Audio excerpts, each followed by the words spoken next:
For more than 500 days, Afghan girls has been deprived of their basic rights, while in other countries girls has access to this right very easily. For what crime should we be deprived of these rights? This life that is passing is useless because we have nothing to gain. To the man of this land, please support the right of your sister and your daughters before it's too late. Why do my being a girl is bother you? What's our sign? This country belongs to all of us. Please let us to go to school.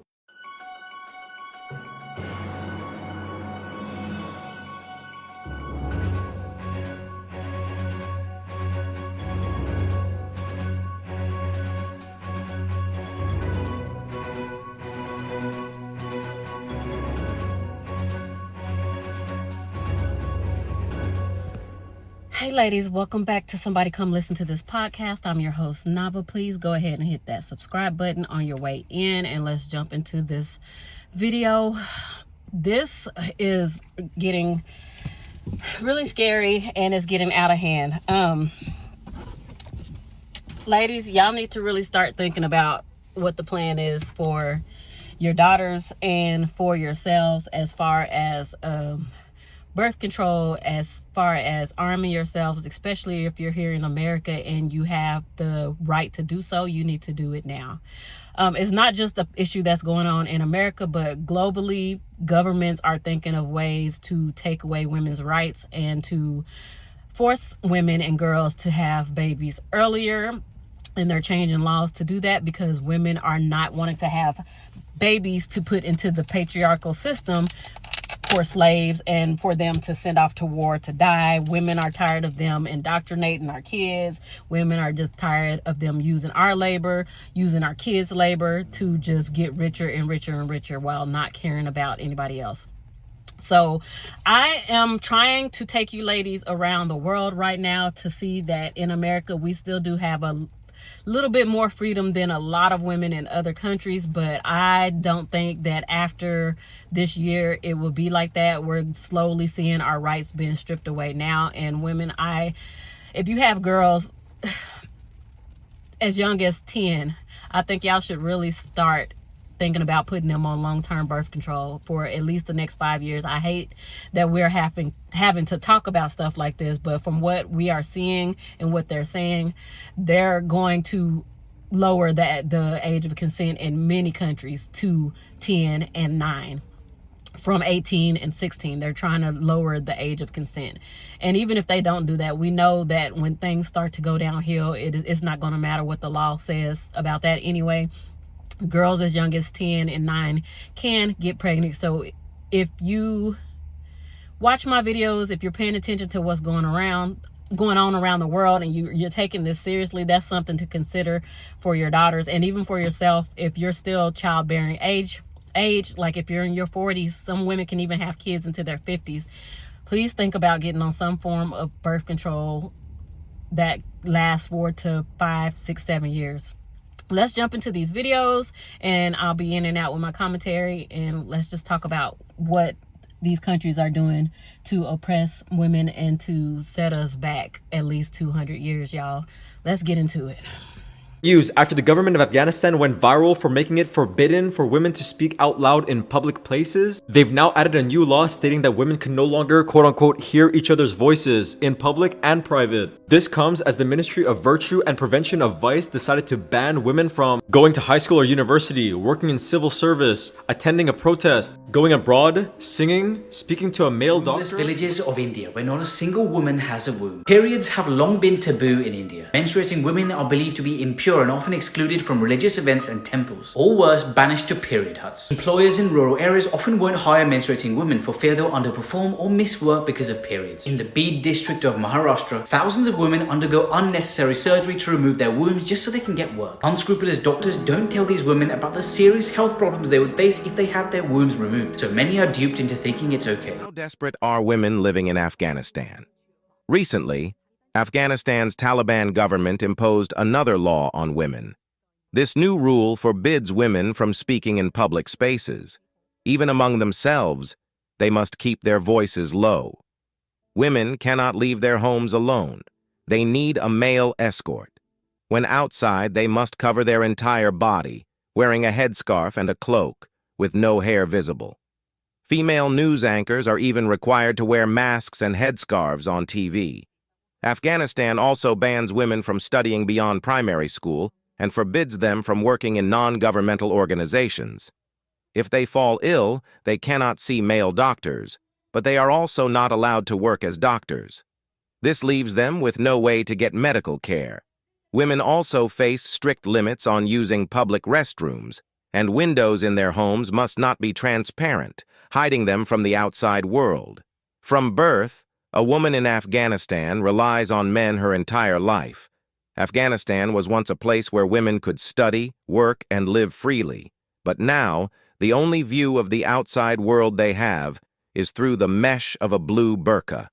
This shows just how desperate life has become for them. Y'all, they cannot see male doctors, but they're also prohibited from becoming doctors. So what does that mean? They can't get medical care. If they get sick or if they're in labor or anything like that, they just cannot get medical care. That's pretty much what that means, that they don't care if they die. It's pretty much like what's going on like with women in America. It's not the same, but we cannot get medical care if we are with child and that baby expires inside of us. Doctors have been forbidden to give women medical care to save their lives.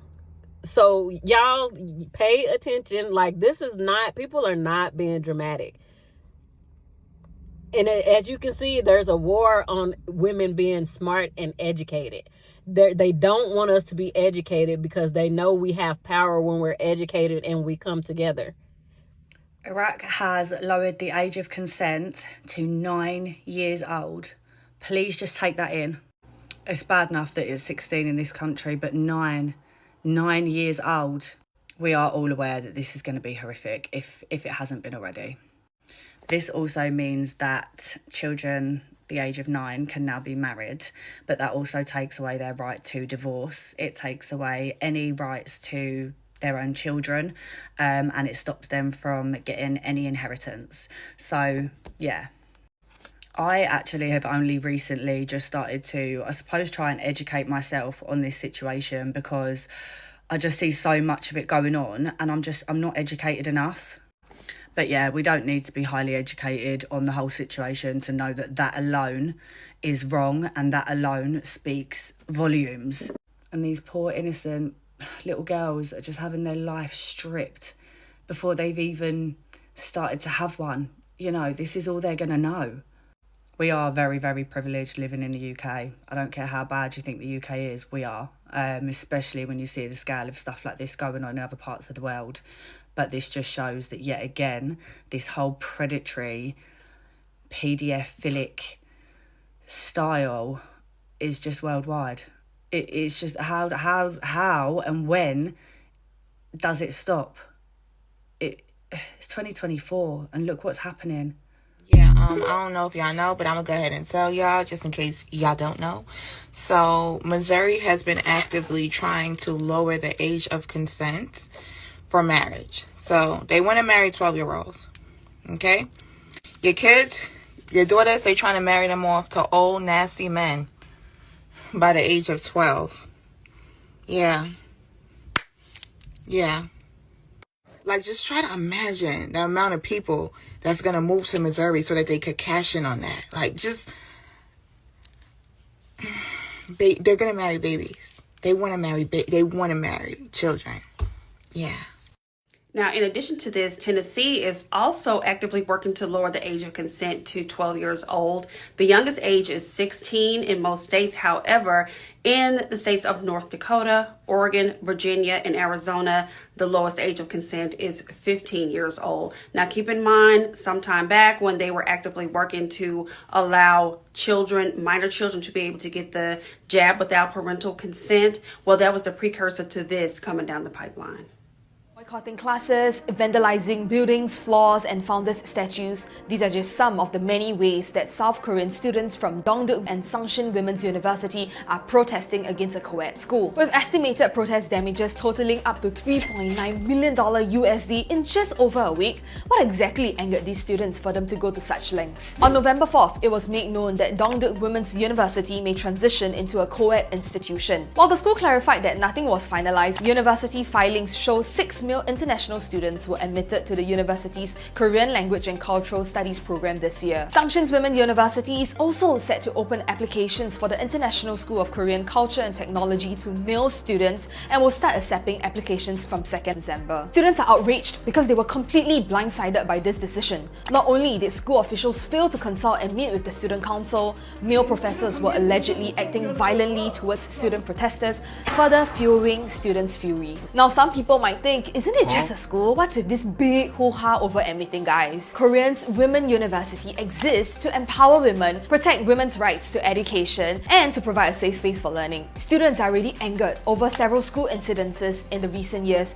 like the professor's assault of a student. Outside of school, there have been cases of stalking, assault, rape, and murder on top of digital crimes that are on the rise. On a broader level, public opinion is that South Korea is highly patriarchal and misogynistic. Korea's gender pay gap remains the largest in developed countries, and it doesn't help that President Yoon Suk-yeol adopts an anti-feminism stance, even proposing to abolish the Ministry of Gender Equality. This student protest has since escalated into an anti-feminist movement where guys have been found trespassing into campuses out of curiosity, and a men's rights activist organization has announced to hold a rally in front of Dongduk Women's University for a month and even threatened a deadly attack on the students. This further underscores the need for such women-only safe spaces. Let's hope that the concerns of these female students will be taken seriously and things will not turn violent. So all of these men hate women and don't want us to have rights, but they want to force themselves into our spaces and they want us to mate with them in like horrible conditions. All of these women are in horrible living conditions. They can't afford to have kids because they can't afford daycare. They can't afford to work. They can't afford to do all of this stuff all at once.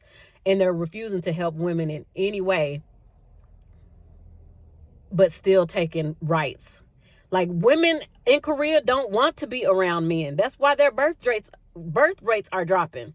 They don't want to be around men. They're fighting to not be in the same schools as them. They can't stand to be around them. They want to be at peace. And the only time that these women are probably at peace is when they're not having to be around men all day, every day. Because women are experiencing the same things around the world with men. This is a global thing. So I stand with the women in Korea fighting for their rights to be able to go to a school with all women. We need all women spaces.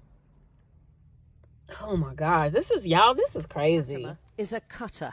She has a handful of instruments, but her main tool is a razor blade. Oh, that's what she uses to slice off female genitalia. Most of the girls here, Fatima's already cut. That's how she's made her living. It's a job which until now has been seen as an honourable one. Fatima demonstrates for us how she carries out the procedure. They're typically held down by relatives and conditioned to believe it's a privilege, a rite of passage.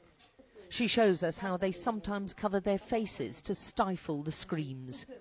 She explains why the girls are cut so young, usually between the ages of 6 and 10. And her explanation is telling. Yeah, because they don't know what's wrong with it. But when they reach like almost 12 years or maybe 13, they are very mature and they can reduce this contraception. For those of you that didn't catch what FGM is, it is female genital mutilation. In some countries and cultures, they will have other women to cut off the labia, which are the outer folds of the vagina, the lips, and they will have the clitoris removed, and they will sew a woman up so that she does not have sex until she's married. Yeah, sometimes the girls get infected. Sometimes they die from this. The pain is so horrible. They do cut them with sharp razor blades because they don't want them to have any kind of sexual pleasure. If they cut off the clit, as a woman, you know that's where your pleasure is. Like, that's where all your nerve endings are, and they don't want women to be pleasured in any kind of way. So they cut that off, and then when they get married, the ones that are sewn up, their husband has to either cut away the thread or bust it open by having sex with her, and the woman is in pain for pretty much the rest of her life because of this, and she gets no pleasure even when she gets married, because most women cannot be sexually pleasured by vaginal sex. Most women can only orgasm if it's through clitoral stimulation. So yeah, this is just another form of oppression and hate towards women, and there's actually women who are performing these and holding these girls down and making them do it. They're not medicated. They're screaming in pain. They're traumatized for the rest of their lives. And some girls even want to commit suicide because once they do it, it's just all messed up down there. It's infected. They smell bad. They can't be around people. They have to be outside of other people because they all just smell bad. And it's y'all better wake up now. We are not in horrible conditions like this, but the way that the laws are changing rapidly for women, for those who are paying attention, y'all, I'm going to keep begging for y'all to get your girls on birth control. I'm going to keep begging for y'all to arm yourselves, because a lot of the stuff that is practiced towards women in other countries, we can already see it heading this way. We can see it coming rapidly. So y'all don't have long to decide what you want to do with your girls and yourselves. Figure it out now. Y'all have very little time to figure out what you want to do. And for those who are looking and listening and paying attention, I'm talking to y'all. For y'all that are like, oh, it's not going to get that bad, y'all are being dramatic. This is not the video or the channel for you. This is for people who are aware and alert of what's happening worldwide and what's about to come here to America. So let's get back to the rest of the videos. The leader of Japan's Conservative Party has been forced to apologise after discussing an idea that women should be banned from marrying after the age of 25 and should have their uteruses removed when they're 30.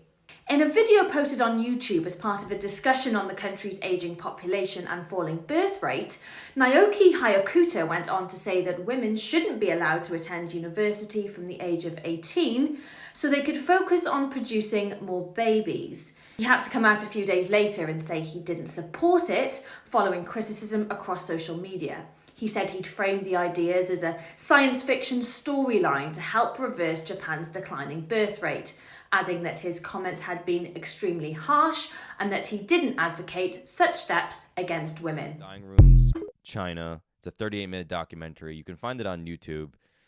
And this is one of the most saddest things I've ever seen. So basically, the dying rooms in China are these places where unwanted babies go. These babies were literally basically put in these places to die. You know, the living conditions were horrible. The connection to the one-child policy is that with the one-child policy and the traditions in China, the boys are treated like every family wants to have a boy. Since this one-child policy, you can only have one kid, and the boys are so much more valuable, a lot of families that were having girls would just get rid of the girls. They would literally throw them away. It was crazy. The documentary says that some of these babies would just be immediately, the female babies would be immediately drowned, or they would just abandon them. Problem in Asia because there's not enough girls being born. So the older men are taking younger girls because they have a better job. They have, that ability, but that also brings in paedophilia and child abuse because girls are being almost traded by their parents as young as 14. This is a problem not just in India. It's a problem in lots of other countries around Asia and the Middle East, where there's a lack of girls. I mean, I was talking to somebody today who told me in a particular village, it's known in the Punjab to kill girls once they're born, which meant that the whole village only had babies that were boys, so boy children, which meant that the only way they could overcome that is to bring girls in. But nobody wanted their girls to be married into this village because they knew that if they did, and the daughter should have a daughter, that she may also be killed as well as her daughter because she's providing a girl child. Trans population is slowly dying out, and one of the ways that they plan to solve that problem problem is to ban marriage for women after the age 25. Also, they plan to propose a mandate of uterine removal for women at the age 30. One of the leaders of Japan's Conservative Party, of course, made this proposal, and it sparked a huge backlash across Japan. This idiot said that by proposing these preposterous mandates, that it would basically force women and scare them into having children earlier, thus solving the problem of Japan's declining birth rate. He also said that there should be restrictions on women's universities after the age 18, saying that young women should focus on bearing children. So it's not just America with men wanting to control women's bodies. It's Japan too. Wow.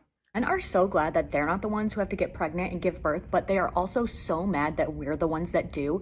It's the basis of like all oppression of women. If you control reproduction, you control everything. You control the economy, you control how many soldiers they have for wars, you control how many capitalists they have to consume, you control who's in the future. Like if women have the power to decide if and when we want to become mothers, that's also the power to decide which men get to become fathers. And I don't think a lot of men want to live in the world where they have to prove to women that they are worthy of continuing their legacy and having children. The number one cause of death for pregnant women, more than the top 3 obstetric causes of death, like hemorrhage, blood clots, is literally being murdered by a man. I think it makes some men so angry that they cannot control something so important. Like they've won, they run the world, they control everything, but they cannot control the source of life.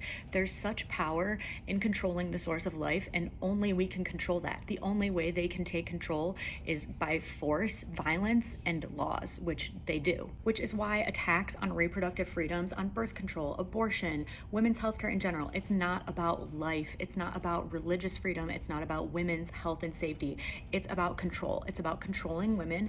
It's about men being so mad that we can control one thing, the most important thing that they cannot control. They were not given that power, and we were, and they are so mad about it.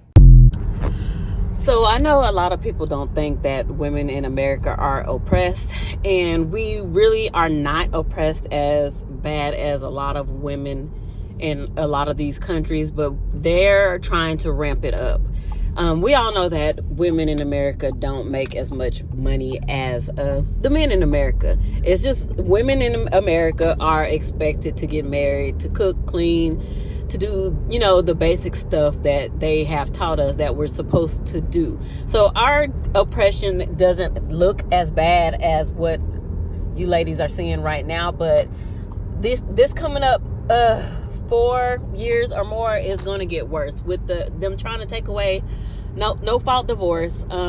They're trying to make women stay in marriages with men who are going to definitely oppress them and get away with it, because of the cell phone law that they're passing out, where you cannot go into your spouse's cell phone to prove that they're cheating, but they tell you with no fault divorce that you have to prove infidelity, and that's the biggest way that people are able to prove it. So they're coming up with more ways to oppress women and to make them stay in violent and unhappy marriages. Excuse me, y'all. I am on my way to work, and I'm just now waking up, so my thoughts are still scattered, but I'm just trying to drop this video real quick. Yeah, another way is abortion. Like I said, I used to be a Christian for 10 years, and I'm still not I'm pro-life still. I don't agree that you should be using abortion as birth control, as many women have in years past, but I am pro-choice I think women should be able to make that call, and I think they should be able to get help if they're in an emergency situation, if they get raped, if it's an incest situation, if it's a little girl, if it's like, you know, an accident. Like, accidents happen, yeah, because a lot of these men are out here trying to trap women with babies. I think women should be able to utilize that option at least once in their lifetime. I don't think women should be able, maybe they could keep track of it or something, but I don't think women should be able. I know a lot of women are going to disagree with that. Women should be able to do what they want with their bodies, and I don't agree with that, so I'm sorry. I think you should be able to utilize it, and I think it should be able to be used in a lot of different situations other than just a form of birth control. If you cannot control yourself where you have to keep going to get an abortion, that's saying something about you. Like if you allow a man to keep getting you pregnant 4, 5, 6 times and need to abort that baby, that's saying more about you. And that's a deeper issue. So abortions are not free. So I don't know who has all this money to keep spending on abortions. Like, they take time and they take money, and it's just too much. Like, so I don't think that's wise. Like, I don't know. I'm in between pro-life and pro-choice, y'all. I really am. I just think a lot of women were using it recklessly. And like I said, I know a lot of women aren't going to agree with that, but let's get back into the rest of these videos. Republican-led states are now trying to prevent their medical schools from teaching life-saving procedures for women. Not for men, just for women. They want to prevent their medical schools from teaching the students how to perform a D&C, which is a procedure you need when you have a miscarriage if there's any problems. And they want that to be optional. So they want their doctors to get a medical degree without being able to save a woman's life.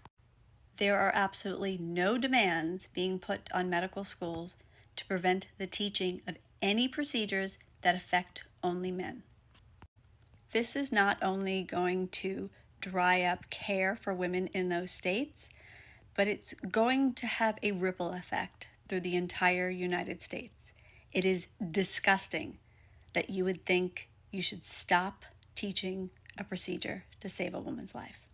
Vote blue in every election. I think that we're finally accepting women in medicine and moving forward as a society, I just get disappointed like over and over again. Because tell me why I just read an article about a medical school in Japan manipulating results to admit more male students. And that's not even the crazy part. This has been happening for over a decade. 12 years. Allegedly, the female applicant scores were reduced by 20%. Imagine you work equally as hard as your male counterparts and get a 19% advantage above them, only to not be admitted because of this 20% slash. And the reason for all this was because women are more likely to leave the medical profession to give birth and raise children. Just such a nonchalant and disgusting way to say gender discrimination. In the UK currently, over 50% of medical students are female, but this university in Tokyo rigged it so under 30% of successful applicants were female. It just goes to show that the patriarchy very much still exists within medicine, and so many intelligent, smart women are denied education because of it. So, being West African, there is a few things about our culture that I do not like, especially in the Fulani culture. And one of them is the fact that the woman always has to have patience inside of her marriage. Like, even if her husband did something wrong, they always tell the woman to be patient. But I was talking to my sister about, like, how a lot of women inside of our culture have, like, silent rebellions or whatever. Like, I'll give you an example. Like, my mom's silent rebellion was raising me in the United States because a lot of her husband's family wanted to raise me back home. Like, that's what they kept saying, for him to raise me back home because they didn't want me to be Americanized or whatever. My rebellion was the fact that I moved out. But some other people's rebellion be little things like choosing not how to learn how to cook. Like, if y'all ever like, some West African girls definitely do not choose how to cook because the first thing that they used to hear when they was growing up is, you need to learn how to cook for your husband. No, you should learn how to cook because it's a good skill to have. Like, it's a skill that you need to survive. But everything is male-centered inside of our culture, so a lot of girls have, like, little rebellions. Another one of my rebellions is the fact that I'm outspoken and loud. Because I am from a culture where women are supposed to be seen and not heard. And me, you want to see me and hear me. Because if I have something to say, I'm going to state it. I'm going to state my opinion every single time. And it grinds some of these people gears so much. And they don't understand why it grinds their gears, because I'm not the type of girl that they will want inside of my culture. Like, I'm not the epitome of the girl that, like, the standard of the girl inside my culture. The girl who's outspoken, loud, chose to move out, is doing her own thing in life, not letting other people control her life, not letting other people whisper in her ear about the decisions inside of her life. Like, so I understand the girls who be like, I'm never getting married, or I'm not learning how to cook. My sister, my older cousin that I call my sister, she did that. She don't cook for her husband.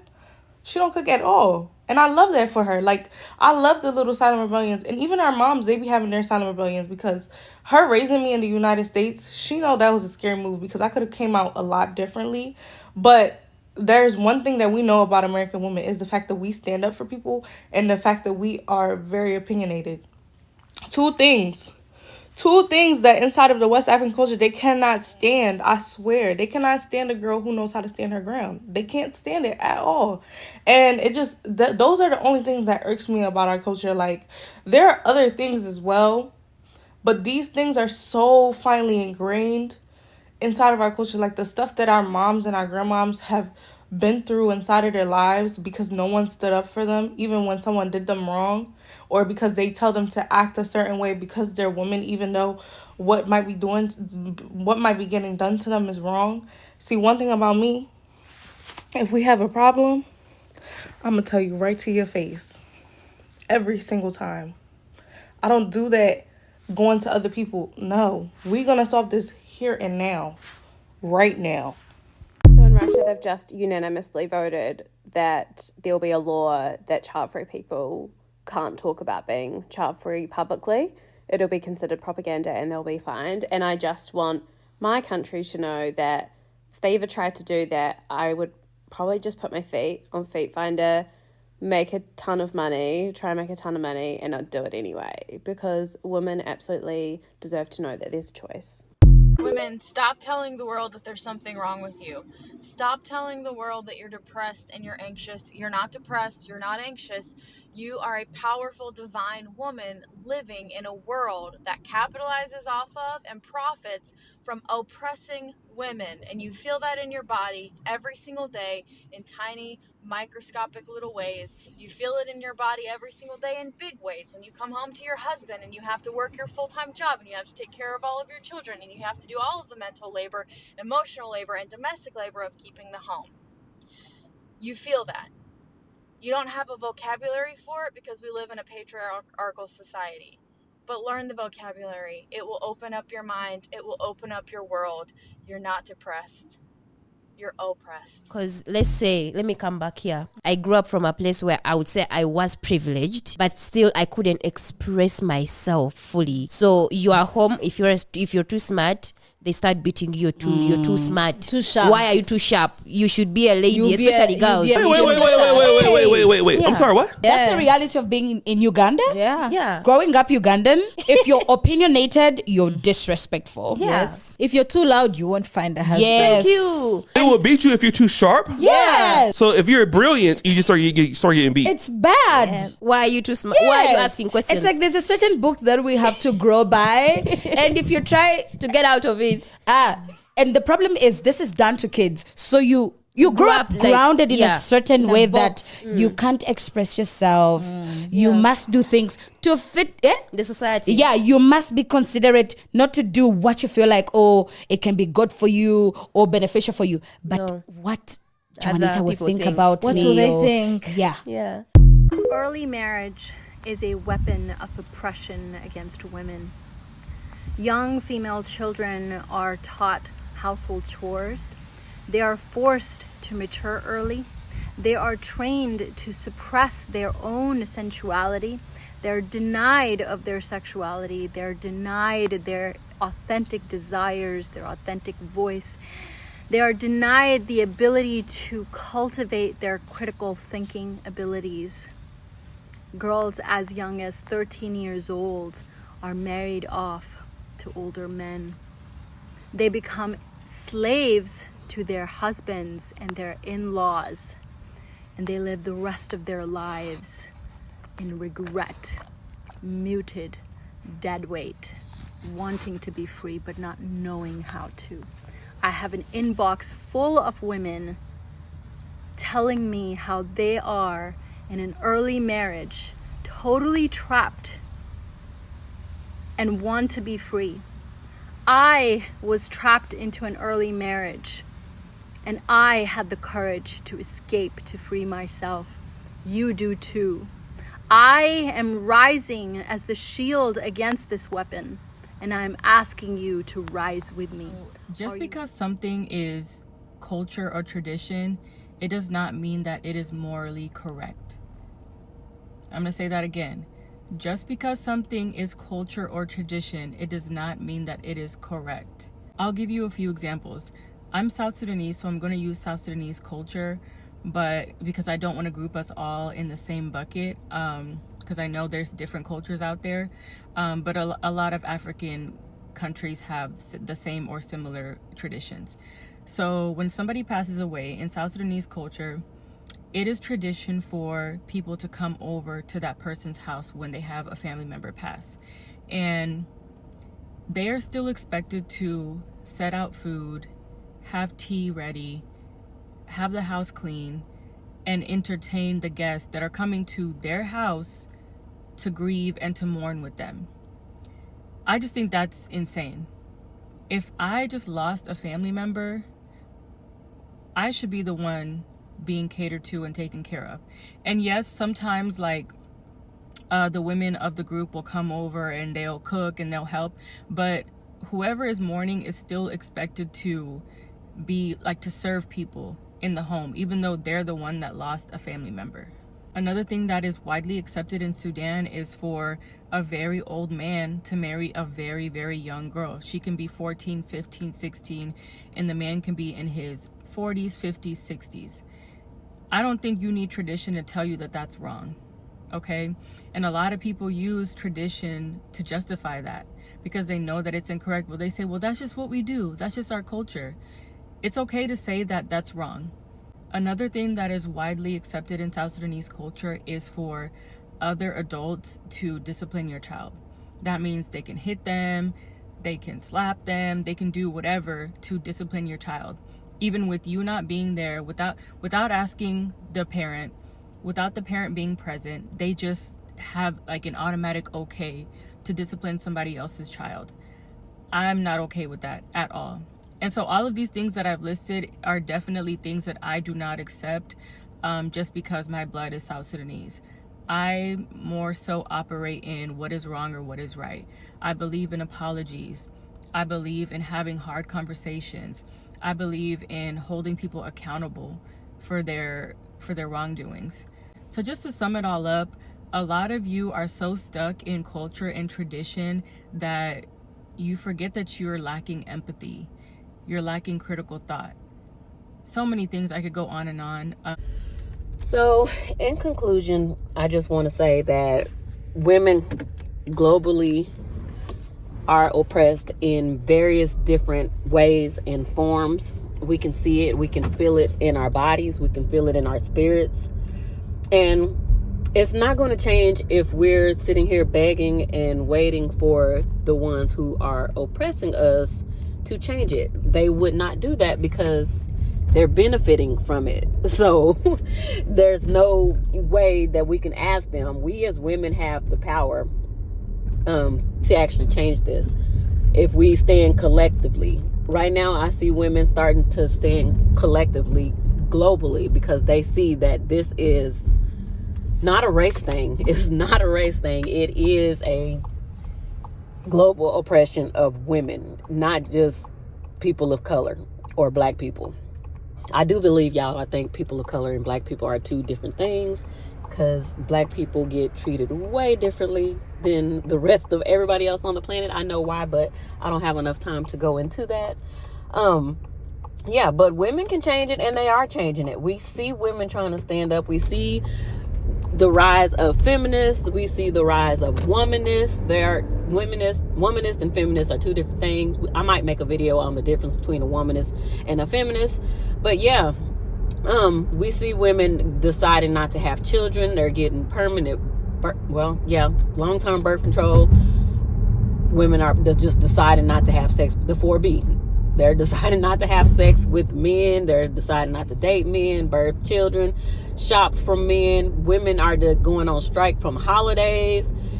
They're not getting in the kitchen and slaving for anybody anymore. They're not doing it.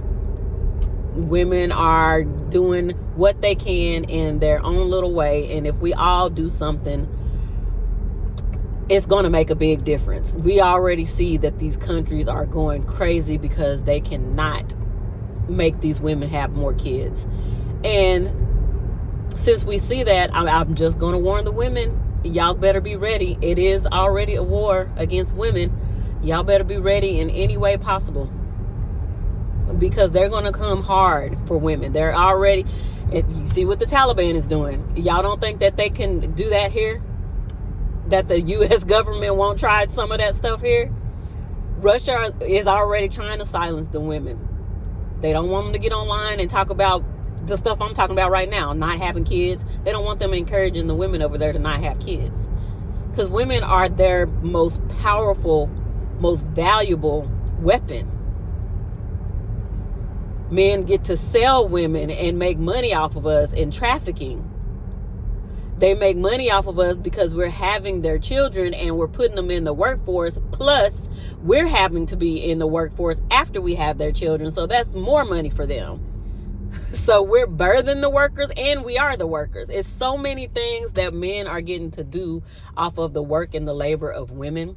And then they turn around and slap us in the face by saying you cannot get help from us if you decide to bring one of these workers that we want so bad into the world. You cannot get help if you're having problems when you go in labor. We're just going to let you die, because although we need you, we still hate you at the same time. So we're just going to show you who has the power by changing laws that further oppress you, while simultaneously we're begging you to have more kids for us. This is boy math. This is universal boy math. Oppress them, don't help them out, don't give them anything that will make their life comfortable while they're working for us and raising our kids and doing everything. Don't help them at all, but beg them and try to throw money at them to have more kids. That's boy math. So ladies, get down in the comments and let me know, what is your plan? What are you doing to try to end patriarchy?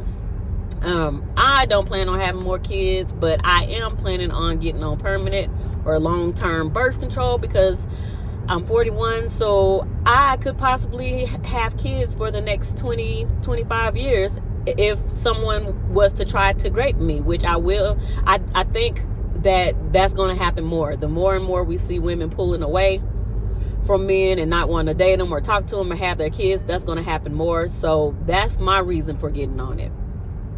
I don't know what kind I want to take. I've been looking it up and all of them seem toxic. I hate that we have to put stuff in our bodies that's harming our bodies, that's making us gain weight, lose our hair, get acne, just all kind of different side effects that these birth controls cause. And some of them are painful to get. Like, it's so much, y'all. I'm looking into it, but I feel like for me, like, getting my tubes tied would probably be the best option. Even though that's an actual surgery, I feel like at least nothing will be in my body that can like poison me. But yeah, this is a lot, ladies. I didn't even show y'all like the half of what's going on around the world. This is just as much as I could find to put in this video, but there's so much more going on that most people don't know about, and even if they know, they don't care, because most people know about what's going on over there in Afghanistan. Women are the only ones I see like really heartbroken about it. And this is why, like, if we can't come together as women, I know a lot of black women are on we're just going to worry about each other right now. And like I said, I don't believe that black women are going to come together and support each other. I can't even get most women to share my video or to subscribe. I've had this channel for over 2 years, y'all, and I'm not even at 2,000 subscribers. But I know men who talk about the same thing that I talk about, and their channels are over 10, 12K. Talking about the exact same thing, and most of their followers are women. So at this point, I don't see black women just coming together with each other. So that's why I would want that to happen. I support that, but I don't see it anytime soon. Like, y'all want to support black owned businesses, but y'all don't realize that these videos not only would help us earn more money to do the things that we need to do in our life, but it's helping other women if you share. and tell them to subscribe. And I thank you for the women that are sharing these videos, because I've had a couple of them tell me that they share videos faithfully, and I even see some content creators sharing these videos. Thank you, ladies, for sharing.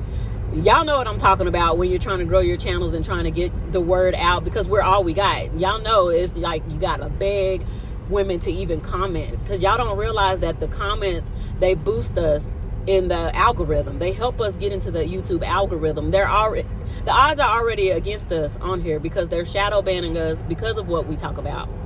That's a form of oppression in itself. Not only because we're women, but because we're black women, and they don't want us to get monetized on these platforms. These platforms were not meant to help us get ahead in any kind of way.